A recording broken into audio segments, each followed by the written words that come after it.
Bom, hein, meu? Infelizmente dessa vez eu passo, meu. Tratamento de gastrite, deixa a cerveja de lado, um mês sem tomar nada. A corzinha da Aí, minha ó. turvinha. Então, Isso aí. aqui a gente começa um episódio para a gente falar de cloud. Temos dois especialistas maravilhosos aqui com a gente. Eu e meu querido Denis Capeto, Opa, sênior. beleza, galera? Lá do Lisa Labs, desenvolvedor sênior. Isso aí. Obrigado. E aqui a gente tem quem? Adriano Zingoni, SRE, do Itaú. Por favor, Zingoni. Fala, galera, tudo bem? Mãe, boa noite a todo mundo aí. E o nosso querido Jeff Castilho, da Claro, e que conhece tudo de cloud aqui com a gente também. A gente vai falar um pouquinho sobre cloud. Por favor, Zingoni e Jeff, façam suas apresentações. Bom, meu nome é Jefferson Castilho, eu sou Cloud Solution Architect na Claro Brasil. Atualmente eu trabalho num time de multi-cloud, né? Então a gente lida com Microsoft, Google, AWS, o que vier a gente está colocando para dentro e está vendendo, né? E eu faço trabalho em comunidade, eu trabalho com o MVP hoje em Azure, sou vExpert na parte de VMware. E aí tá aí um pouquinho aí da minha experiência, e aí a gente vai falar um pouquinho das nossas experiências com cloud, né? As verdades que ninguém diz. Moleque, gostei disso aí. Boa. Vamos lá, galera. Sou SR Engineer do Itaú. Né? Já tive uma trajetória em diversas empresas do ramo privado, tanto fazendo projetos como virtualização em on-premises quanto em cloud. Né? Meu forte é AWS, mas a gente trabalha que nem o Jeff aí, a gente acaba trabalhando com em multi-cloud também. Então, bom, data center, vamos falar um pouquinho de data center on-premises, aqueles data centers que a empresa contrata, né? Vamos aquelas empresas um pouco mais tradicionais que tem o data center próprio, enfim. Putz, cara, o data center é aquela caixa, né? Todo mundo imagina que tem um monte de servidores e a empresa tem que fazer um puta do investimento em CAPEX, em OPEX e é uma grana danada. É até mesmo para manter o data center. Todo redundante, lindo, com até o terreno da empresa era muito grande e aí tinha o data center em outro lugar. Só que aí, não sei se todo mundo conhece o que é abordagem, que é a abordagem dos links, só existia uma abordagem, cara. Então, e só passava por um lugar e as fibras atravessavam uma avenida. Então, putz, cara, acabava não sendo também muito legal, né? Enfim, e aí o que é a cloud, né, cara? A cloud nada mais é que você ter os seus servidores, nós chamamos de workloads, em algum local hospedado, né? E aí você tem toda aquela redundância daquele lugar, daquela empresa, enfim. E aí você tem aquela ramificação, né, da cloud privada e a cloud pública aí que a gente começa a falar um pouquinho mais para frente qual é a diferença. Mas aí vamos deixar um pouquinho o Jeff. Jeff, dá um overview mais aí de cloud, aí, nos ajuda aí.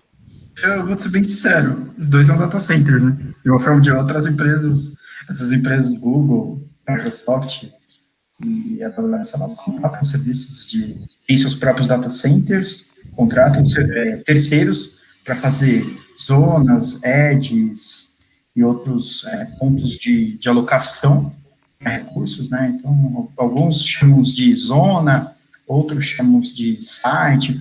Então, é uma dinâmica meia diferente para cada player que você vai, né? Um chama de uma forma, outro chama de outra. Mas eu acredito que, na realidade, a cloud, a maior facilidade da cloud hoje, de um data center on-premises, ali, onde você tem o produto, você poder utilizar o que você quer, o que você deseja, de uma forma escalável, de uma forma de reputação. Você pode utilizar um site nos Estados Unidos, um site no Brasil, um site na Europa, um site na China. Você tem, como eu posso dizer assim, diversas empresas onde você quer hospedar. Então, posso hospedar no player X, no player Y, porque o dólar está ali e tal. Então, assim, eu acho que a cloud, ela é Flexível, você tem um serviço flexível para... Isso, você tem uma isso aí. flexibilidade Isso aí. de consumo, de billing, você tem, que nem a gente fala lá de start, stop, de recursos, né? Então, tipo assim, eu posso ir lá e startar, topar meu recurso a hora que eu quiser, coisa que no Premises não, você não tem, né? Quando você fala em startar, estopar um recurso é desligar uma máquina que não precisaria estar sendo usada, que cobra por minuto, esse tipo de coisa, né? No data center, como é que é? Eu ligo pro Zé, ô Zé, desliga a porra da máquina e dá um dedo off. Não, e aí, pegando um pouco do gancho, acho que a mensagem que o Jeff quis passar aí que putz, cara, departamento X financeiro precisam de um servidor agora. Putz, data center, cara, e aí? Puta, será que a minha Blade que tá hospedando o meu VMware vai ter espaço, vai ter memória suficiente? O cara precisa ter sei lá, um cluster de SQL, enfim. Cara, na cloud, você sobe isso daí sem pensar no seu recurso físico, sem ter todo esse trabalho, né? Cara, eu te falo uma coisa assim, ó. Eu trabalhei numa empresa, na verdade, né? Mas o processo de compra de um servidor era 90 dias, cara. 30 dias para aprovar, 30 dias para compra e 30 dias para entregar. Você imagina o sufoco que era para, tipo, um servidor, uma Blade, um storage, era padrão, era 90 dias. Coisa que eu ia lá na cloud, em 5 minutos, eu provisionava uma máquina, um recurso de serverless, PaaS, que seja, em 5 minutos eu provisionava aqui no ambiente. Então, acho que tá aí, a flexibilidade é esse start, as empresas precisam ter esse start. O que é convencional para elas? Ir lá comprar cloud? Às vezes, não sei. Às vezes ter o data center próprio.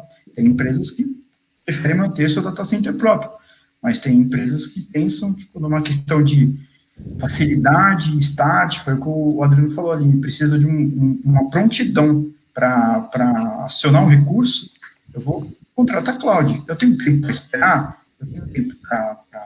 Ou seja, para uma startup iniciar ter um crescimento assim, é impossível ela ter um data center, uma coisa assim. Agora, a questão é, existia startup com crescimento rápido sem a cloud? Eu acho que a maioria das startups já nasceram na nuvem, cara. Se 90% das empresas que a gente atende hoje lá na Embratel, que são startups, cara, o cara tá ali, o cara tá querendo contratar um serviço, seja ele N lá, porque ele não tem, para ele é muito caro manter aquilo ali, né? Tipo, manter um servidor. Talvez, se você olhar a grosso modo, putz, eu tenho já meus servidores, certo? Em on-premises. Aí eu vou colocar na cloud, aí eu comprei aquele servidor que tá para 5 anos de garantia, que ele ainda tem um end of support depois de um tempo ainda. Eu falei, talvez não seria vantagem. Mas como o Denis falou, e aí uma startup?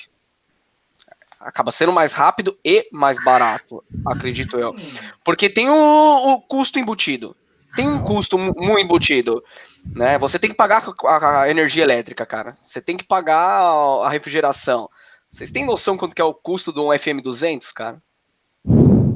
Que é o gás que... Sim, a cloud acaba sendo mais barato, sim, Jaime. Eu discordo. A cloud, ela é barata com um bom uso.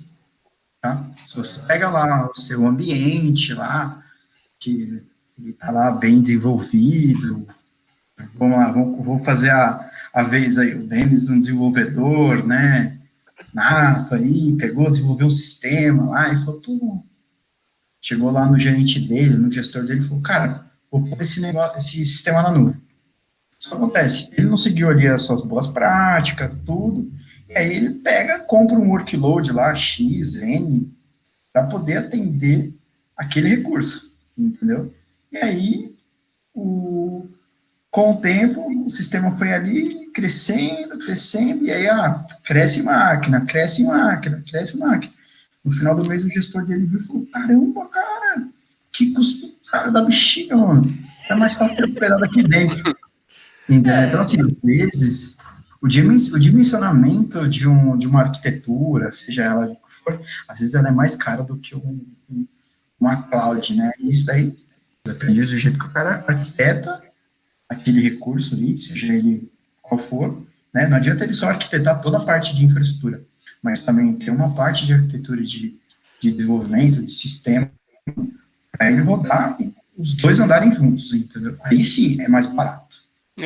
Para dar um exemplo assim, né? Por exemplo, se ele escolheu, o desenvolvedor escolheu uma tecnologia lá, ele cria uma máquina virtual lá, por exemplo, e hospeda a aplicação dele. Só que a aplicação mal tem uso. E ele coloca uma máquina boa lá. E a aplicação nunca tem uso, ele coloca um banco de dados, um sistema de cache, que vai crescendo, né? Só que ele não usa muito a aplicação. Então aquele custo acaba não se justificando e aí sai caro, né? E aí, se ele usar, por exemplo, alguma coisa serverless ou alguma outra estratégia, aí ele vai pagar com o uso, né? E aí ele consegue economizar muito. Acho que é isso que mais ou menos o Jefferson está falando, né? Depende da estratégia que o cara monta ali, né? Eu acho que aí por trás precisa ter por trás precisa ter um arquiteto, né, Denis? Não tem jeito, cara. Você precisa ter um arquiteto, você tem que sentar, desenhar. E foi o que você falou. Você deu um exemplo ótimo. Você coloca lá um servidor pica lá, foda, pra rodar e o negócio não tá. Você superdimensionou. E você tá pagando por esse superdimensionamento. Aí, pô, legal. Será que se eu usar um serverless lá não ajudaria, não resolveria o meu caso? Que aí você vai pagar o quanto você tá usando, ele tá lá pequenininho, ele vai crescendo, ele vai se mutando, né? Vai crescendo conforme a demanda. E aí é o caso que talvez você acaba pagando menos. Boa, bem lembrado. Porque se ele usar IaaS, qual que é o ponto? Ele vai ter que o quê? Ter um TCO, que é o Total Cost Operation, que significa o quê? Você precisa ter uma equipe de SEO, você precisa ter uma equipe de rede, você precisa ter uma equipe, um patch management bem feito, você precisa ter aplicação de hardening, você precisa ter service level, você precisa ter segurança, você precisa ter um monte de coisa. Quando você vai para um PaaS e SaaS, você não tem esse custo do custo operacional propriamente dito.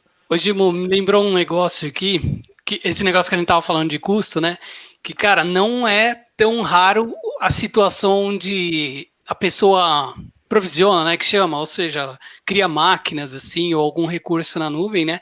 E aí ele esquece, o negócio começa a crescer e vai cobrando, e ele, tipo, não monitora. Isso já aconteceu. Tem gente que já pagou alto e caro por causa disso, sabe? Até Eu vou te contar o que aconteceu com a semana passada, no mês passado, que eu fui perceber, né? na minha fatura do cartão de crédito esse mês. Então a nuvem é super importante você realmente monitorar assim, ou usar algum tipo de recurso que, se você não usa, não cobra muito, ficar esperto com isso, porque senão você pode se ferrar. Aí, ó, Denis, eu acho que a nuvem ela tem ali um threshold de billing que você consegue ir lá e criar. Então, assim, quem está ouvindo aí, toma esse cuidado, aí vai lá, criou uma conta free lá, toma cuidado que a conta free, ela tem lá os seus pontos que você pode usar free, mas muita coisa ela vai debitar do seu cartão de crédito. Se tem assim, a primeira coisa que você tem que aprender de cloud é isso aí. Porque aí, se você errar no resto, beleza, sabe? Pelo menos você não vai pagar caro. Cara, e aí? Vou colocar meu workload da empresa, vou colocar minhas coisas da empresa na cloud. É seguro? Eu acho que é uma pergunta. Acho que todo mundo faz, né, cara? E é isso que você falou. Beleza, vou lá. Você falou de bucket, né? AWS. Se você coloca lá, cria um bucket lá, você não consegue fazer uma configuração, um security group correto, faz algumas configurações de acesso público, enfim, e deixa alguma coisa bem aberta, vai conseguir, cara, vai pegar. Vou dar um exemplo básico, tá? Eu fiz uma consultoria numa empresa faz um ano, mais ou menos. Uma empresa que fica na região de Alphaville, e eles estavam utilizando IaaS, um cara que achou que, no caso foi Azure, o cara que criou, que é fácil, né? Todo mundo acha, puta, é cloud, é fácil, é 2 cliques, vamos lá, sobe o servidor, lindo, beleza.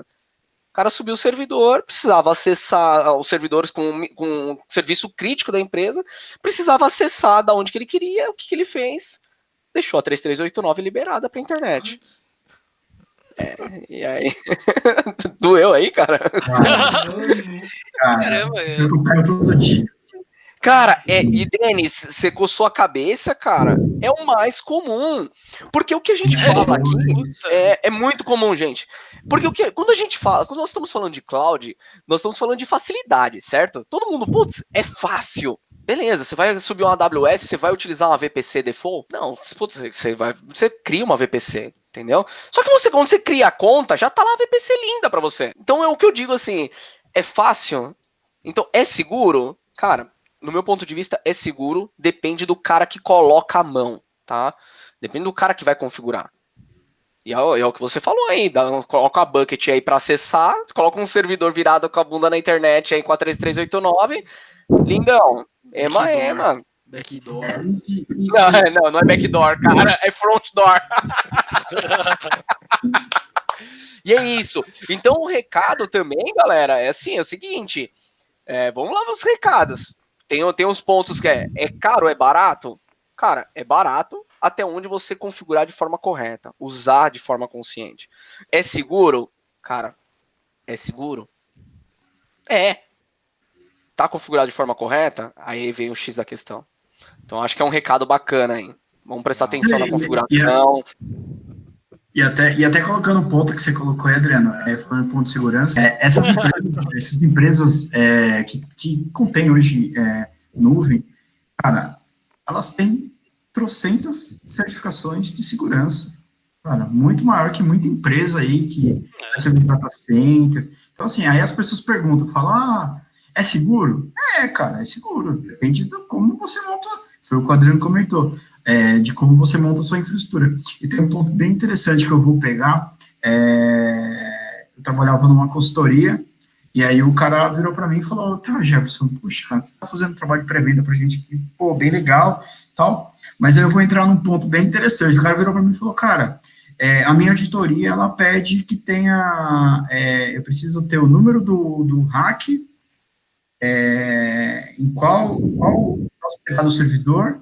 Tipo assim, o cara chegou no nível de, tipo, eu virei para ele e falei, cara, como que você quer dentro de uma nuvem? Eu não tenho como te garantir esse tipo de recurso. Então, assim, muitas das auditorias ainda hoje, elas pecam nesses pontos, entendeu? Porque são coisas que o dia a dia não fala, né? É outro mito, né, gente? Eu acho que quando a gente fala um pouco de data center on-premises e vamos falar um pouco de virtualização, né? Aí, putz, cara, beleza, tenho aqui o meu ambiente, vamos fazer um live migration, vamos fazer um vMotion. Cara, hoje já tem tecnologias que ajudam, tá? Acho que o Jeff vai me ajudar a puxar nisso daí, mas a AWS tem o vMore lá na AWS, né? Que você consegue colocar assim, fazer um vMotion do seu ambiente on-premises para a AWS. Mas aí a gente tá. Eu não sei se a Azure, a Microsoft já tem. Já tem, eu não sabia. Aí previu. Então hoje, cara, você consegue fazer um vMotion, tá? Com storage vMotion do data center on-premises para o data center da AWS. Tá?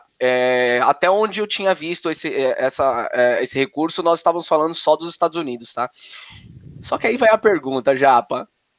E link, cara, para fazer esse vMotion? Tem que usar ferramentas de terceiros ou ferramentas, tem que fazer, eu preciso fazer um software report entre sites, zonas. Import, export. Continua sendo DR, o cara precisa colocar um Terraform ali, o cara precisa configurar o código aqui, precisa configurar o código ali, o cara precisa testar e o cara precisa instalar a aplicação, porque a aplicação ela não vai movimentar sozinha.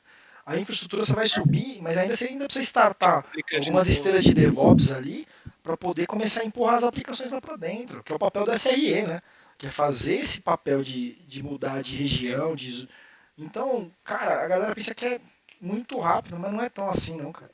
Não é um botão dentro da cloud que você aperta, olha, virar, migrar. Cara. E por que a galera, quando a gente chega, principalmente ambientes um pouco mais tradicionais, vamos usar uma palavra mais polida aqui, por que a galera tem medo de ir pra cloud?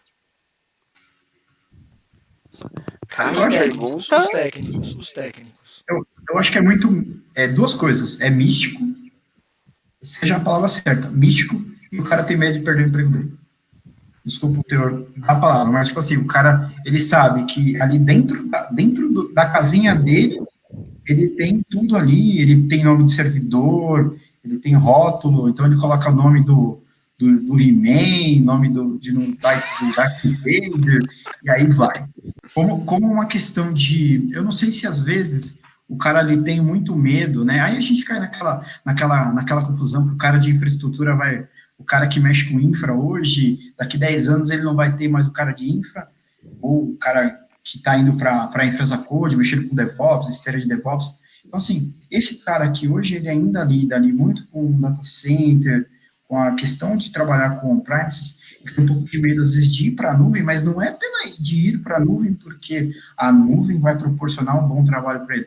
Às vezes ele tem medo de se arriscar, de ir para a nuvem, e aí a empresa fala, puxa, beleza, fui para a nuvem, fui para um recurso lá, que foi o que a gente entrou anteriormente, fui para um recurso PaaS, onde eu não tenho necessidade de ter um cara de infraestrutura, e aí o cara perdeu o emprego dele. Então, assim, Jeff, o cara vai falar assim, putz, eu não vou parar de ir de sábado, de domingo no data center pra trocar disco queimado, né, cara?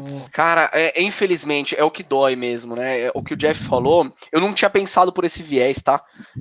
Porque o técnico, boa pergunta já, porque o técnico tem medo. Porque geralmente você fala assim, por que a empresa tem medo, né? Mas tem um outro ponto, né? O técnico mesmo, né? O cara lá que tá lá há 1000 anos na empresa, por que ele tem medo? E é isso mesmo, cara. Porque não tem justificativa, cara.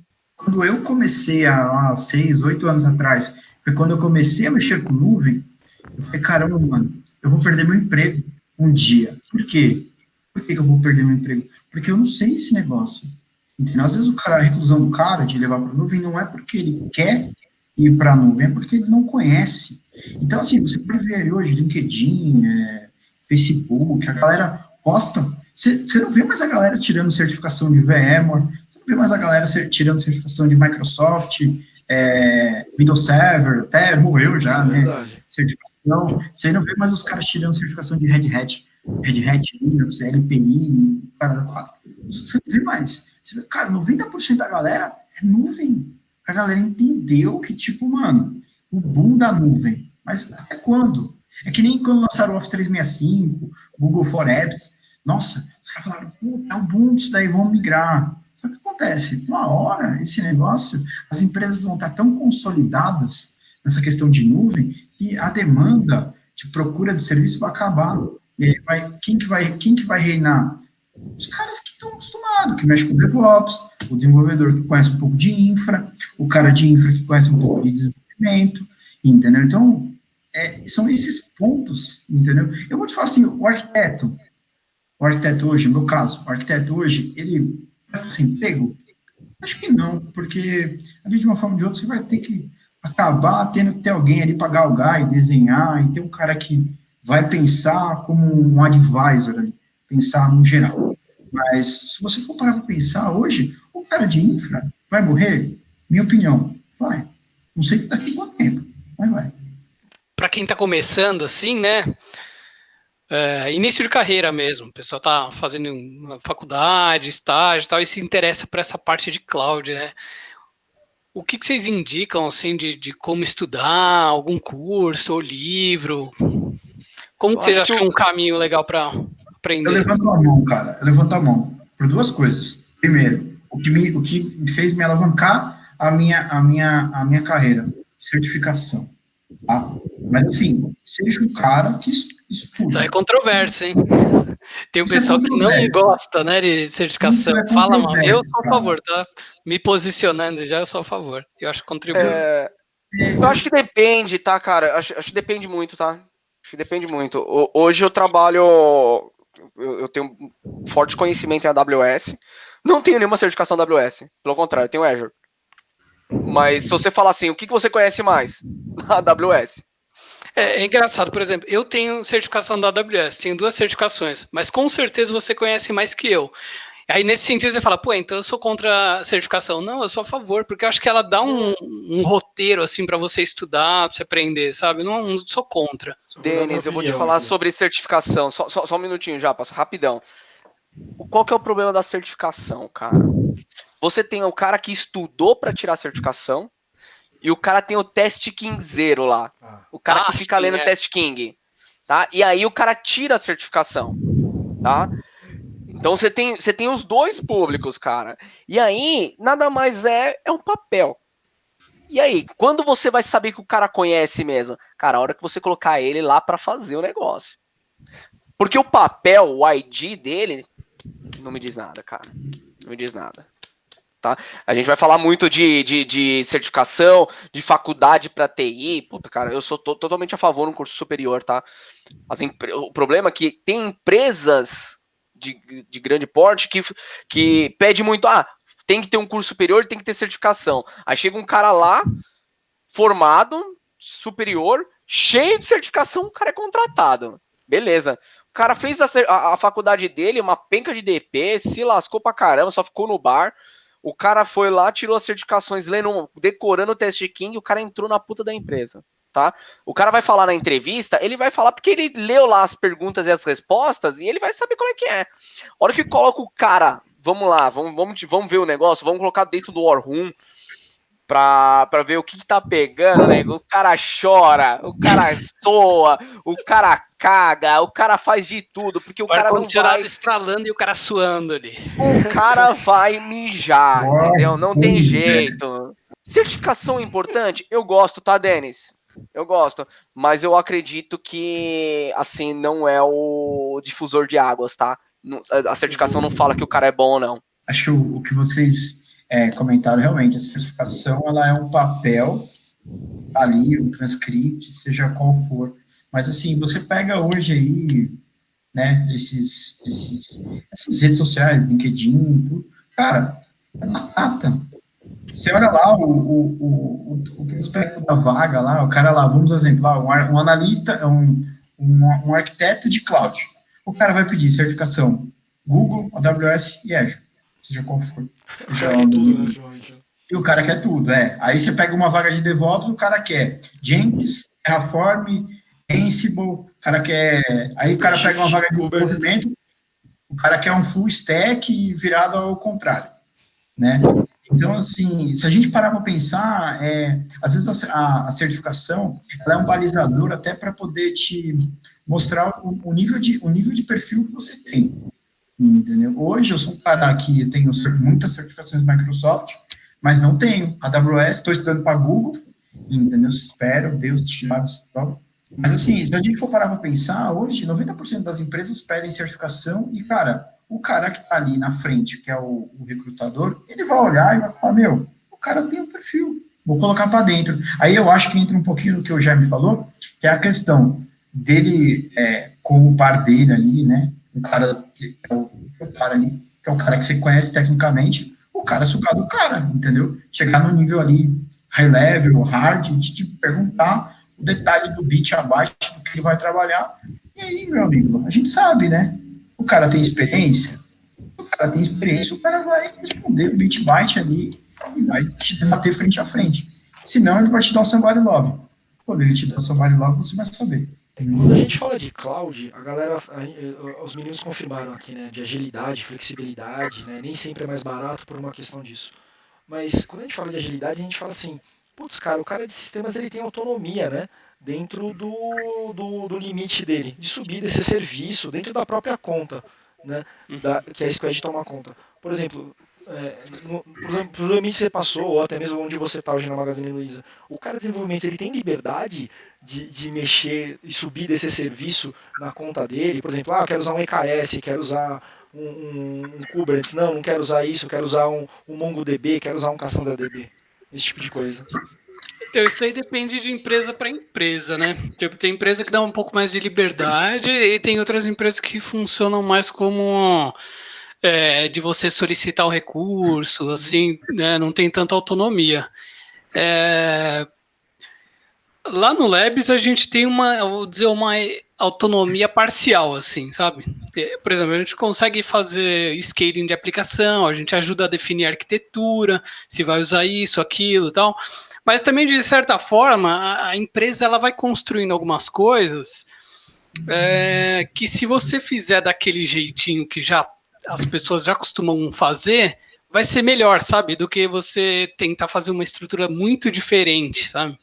Porque, por exemplo, você colocar no Kubernetes, a maioria das aplicações já estão no Kubernetes, então já tem uma expertise que a empresa como um todo mundo já sabe lidar ali com aquilo. Então, se você vai usar outra tecnologia, dá para usar, mas eu acho que tem que justificar, sabe?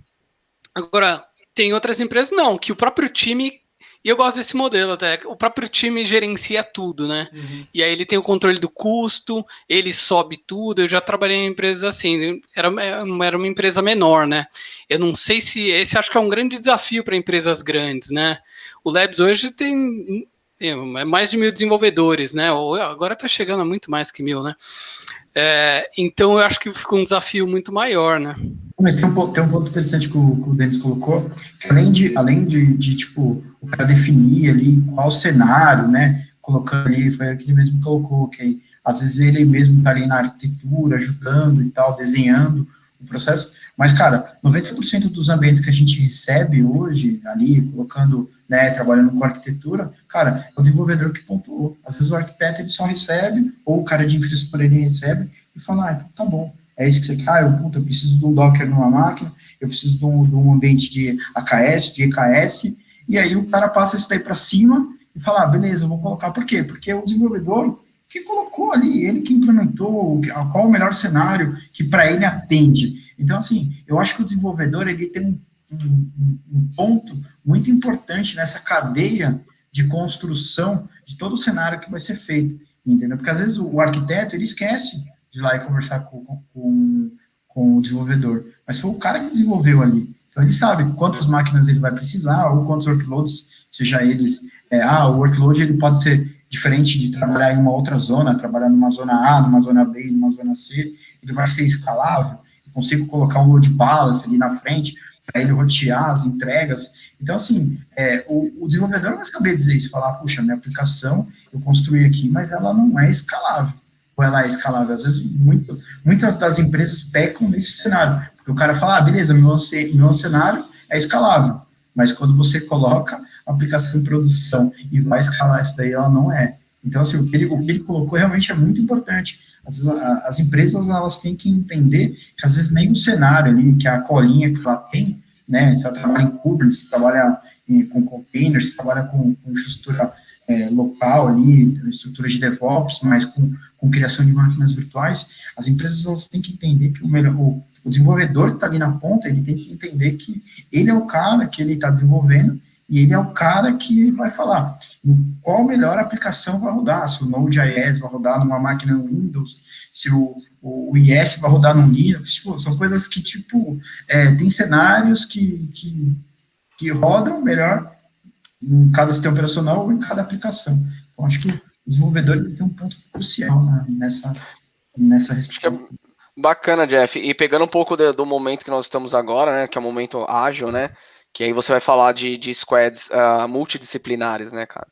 E aí eu acho que é onde que cabe todos esses pontos aí. Você pega entrar numa empresa que tem segue essa metodologia e tem squads multidisciplinares, então você está trabalhando com um DBA, você está trabalhando com um desenvolvedor, você está trabalhando com um cara de infra, com um cara de cloud, enfim. Então, putz, que aí é isso que você pega, que você falou mesmo, Jeff. O cara não tá, todo mundo faz a mesma coisa, todo mundo tá junto e todo mundo vê qual que é o melhor e tá tudo, enfim, cara. Acho que é o melhor cenário aí para. Não sei se funciona lá no Labs, mas lá eu sei que utiliza bastante essa questão de squads e tudo mais. Não sei se você trabalha numa squad multidisciplinar também, mas essa é a tendência, né, cara? Sim. Eu também acho que é uma contribuição, né? Que nem ele falou, o desenvolvedor é muito importante, mas o arquiteto, ele tem, às vezes conhece ferramentas e muitas outras que o desenvolvedor às vezes não conhece, né? Então é uma contribuição, né? E vocês lembram das empresas tradicionais? Time de desenvolvimento, time de DBA, time de infra. E aí quando entra para subir uma aplicação em alguns servidores, depois de 5 minutos de round, uns knockouts, umas cadeiras quebradas, aí sobe, muitas vezes capengando, porque ninguém deu o braço a torcer, e até resolver o problema, putz, lascou tudo. Nossa, era isso mesmo. Uma cara, guerra, né? Eu só não tenho cabelo branco, porque o meu cai, velho, mas já passei por umas experiências boas. Cabelo branco tem bastante, viu, mano? Precisar. Porra, queria agradecer. Um papo espetacular aí que a gente teve com o Zingoni e com o Castilho. Eu acho que fazia tempo que não dá tanta risada, cara. Muito bom, muito obrigado. Jeff, tomara que os próximos convidados bebam tanto quanto você quanto eu, pra gente poder continuar falando muita besteira. Desculpa, falar muita verdade, né? Boa, São Paulino ali, ó. Puta, acabou a breja, vai ter que buscar mais um. Zingoni, obrigado pela sinceridade, mano. Você mandou muito bem, cara. Obrigado Boa, demais. legal E, mesmo. putz, meu irmãozão aqui, Denis, que me conhece há mais de 200 Isso aí, anos. Agradecer mais uma vez a participação dele aqui como host. Gente, obrigado. Uma ótima sexta-feira, um ótimo final de semana e muita cerveja. E que o Corinthians ganhe no final de semana. Abraço. Com certeza, Falou, galera. abraço. Tchau, tchau. Um abraço pra vocês. Tchau, tchau.